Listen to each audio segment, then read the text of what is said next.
Good morning and Happy New Year for 2010. Andy Shaw at the Museum of American Fencing has asked me to answer 3 questions.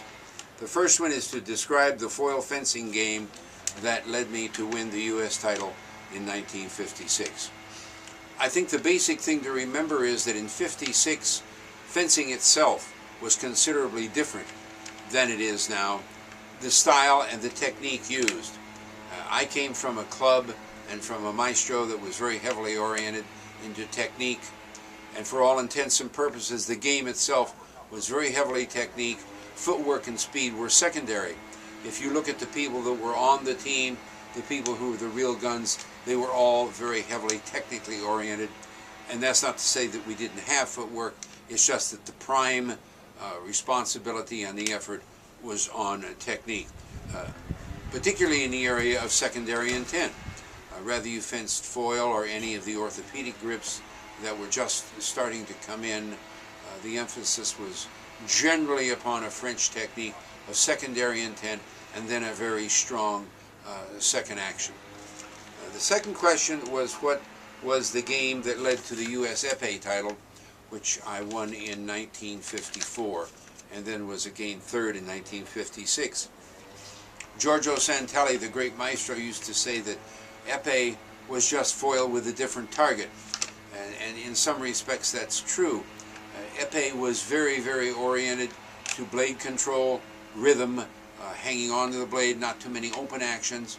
But again, a considerable emphasis on technique and shots to the arm and bicep, not so much fleshing and long extended attacks.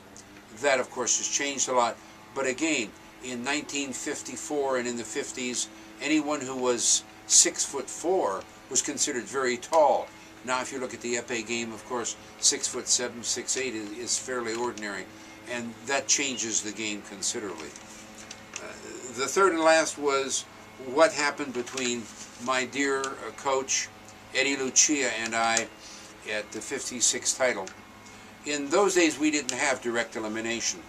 And the procedure was to fence down till there were 8 people left, and then the very next day, the day would be spent in one total pool. No double stripping, just one right after another for the 8 people, all of whom we would have 7 bouts. Eddie came to me, I had 2 bouts left to go in the foil, and one of them was Byron Krieger, and the other was, of course, the great Albie Axelrod, the defending champion. And Eddie came to me and said, I'm going to leave now and go home and put on my tuxedo because I want to be sure and be here when they give you the national championship trophy. And I said, you can't leave because one of the 2 bouts I have left is Albie, and Albie was never easy. Albie was a great fencer. I don't think anyone would argue the point, and beating Albie, although I had beaten him on occasion, was just not an everyday thing that anyone did. Nevertheless, I said, you simply can't go. I have to win one of the 2 remaining bouts. One of them is Byron Krieger, whom I had beaten on and off over the past year.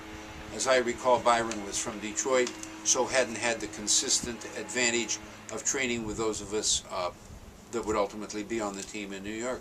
And Eddie said, no, I don't think you understand. I'm leaving now, and you're going to be the next national champion in foil. And he left me, sitting there, somewhat with my mouth agape, wondering what to do next. As destiny would have it, I did beat Byron. The bout with Albie, which Albie beat me, really didn't matter, so to speak. I had already won the nationals at that point, and rather or not I would have beaten him in a one-on-one showdown is a moot point at this juncture. But I was, to say the least, a combination of terrified, amazed, startled, and about everything else you could think of. And when I saw Eddie that evening and they handed out the awards in his tuxedo, he came up to me and said, you see, I told you that's what was going to happen. So that's the story of a coach who knew his students so well and had such confidence in him that he could function without Eddie being there. And I think that's really the ultimate mark of what a coach hopes to get a student to, is to say, fine, I brought you to this point, now it's time for you to go out and fly on your own, because I know you can do it. And Eddie knew that, and he certainly believed in me. Thank you very much. I hope you vote for me.